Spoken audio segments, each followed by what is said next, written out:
Es mañana de viernes, alcanzamos ya el fin de semana, pero es importante también que usted conozca de qué temas están hablando las columnas editoriales y cuáles son las más recomendables para checar. Para esto sumamos a nuestro director editorial, Raúl Frías. ¿Cómo está, Raúl? Buenos días.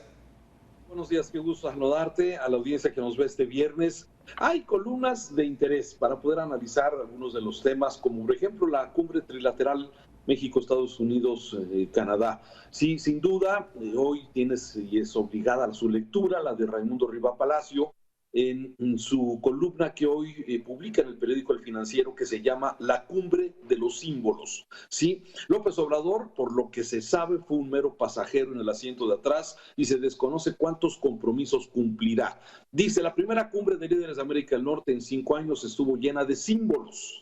En esta pista los ojos estaban puestos en el presidente López Obrador, quien llegó a Washington en medio de expectativas y con cierto morbo por su visión etnocentrista sobre México, sobre la política y sobre la vida. La prensa extranjera había reflejado las vísperas la forma como se aísla del mundo y al mismo tiempo cómo le gusta presumir que ideas y acuerdos que toma el mundo son cónclaves internacionales. Fueron inspirados en lo que él ha puesto en marcha de México, como ya hemos escuchado en muchas de las reuniones, Paco. Sin embargo, era un enigma cómo se comportaría ante Biden y ante Trudeau, aunque al finalizar el día en la capital estadounidense realmente no decepcionó. Sus discursos públicos improvisados fueron reiterativos, erráticos e inocuos. Es lo que dice el periodista. López Obrador no supo por qué no quiso o no lo persuadieron de otra cosa, aprovechar el viaje a Washington, como lo hizo, por ejemplo, Trudeau, que llegó antes a Washington para poder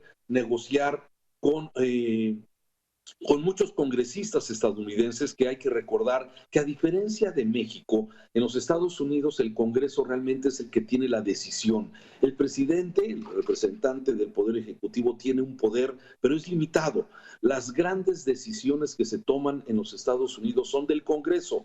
Y así es que, bueno, Trudeau aprovechó el tiempo para estar cabildeando a favor de los intereses de Canadá con Estados Unidos. Y México no lo hizo porque no es el estilo del presidente López Obrador. Él aprovechó las reuniones para hablar de historia, para hablar de Lázaro Cárdenas, para hablar de Benito Juárez, y bueno, en eso básicamente es lo que le gusta al presidente, y no aprovechó, dice Raimundo Riva Palacio, el tiempo para poder hacer este tipo de negociaciones.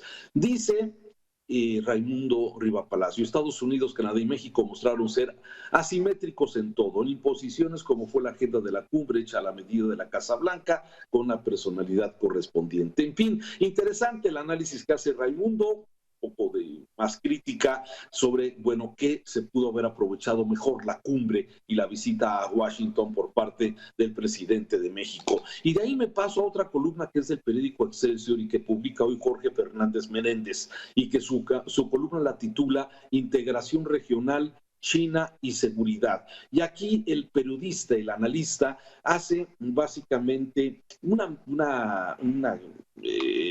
pues un reconocimiento a esta gira, y desde luego también dice el discurso del presidente López Obrador estuvo bien planteado y estructurado, no hubo improvisaciones, y seguramente algunas cosas se podrán haber dicho en forma diferente. Y aquí coincide un poco con lo que decía Raimundo Riva Palacio de la expectativa morbosa que levantaba la presencia del presidente López Obrador ante los otros dos presidentes. Sin embargo, creo que, bueno, en términos generales, no decepcionó, no hubo sorpresas, no se improvisó, pero bueno, se pudo haber aprovechado de alguna forma mejor el tiempo. El planteamiento que hizo el presidente López Obrador sobre el fortalecimiento de América del Norte frente a China, que ha venido creciendo en comercio, en expansión, bueno, pues desde luego fue muy bien aceptada por estos dos presidentes. Biden, desde luego, que tiene una guerra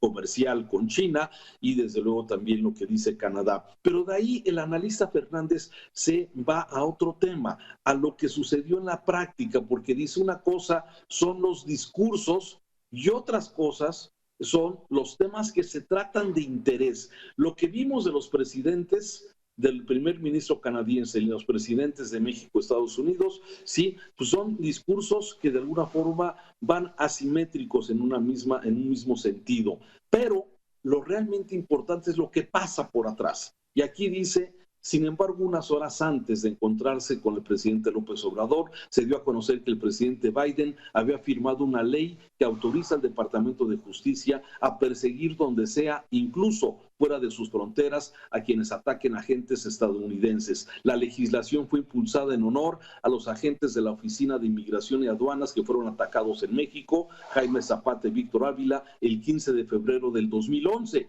Por miembros de los Zetas en San Luis Potosí, cuando viajaban en una camioneta blindada con placas diplomáticas y que, bueno, pues Zapata murió y Ávila sobrevivió. Esto es lo que realmente interesa. Aquí, ¿qué significa?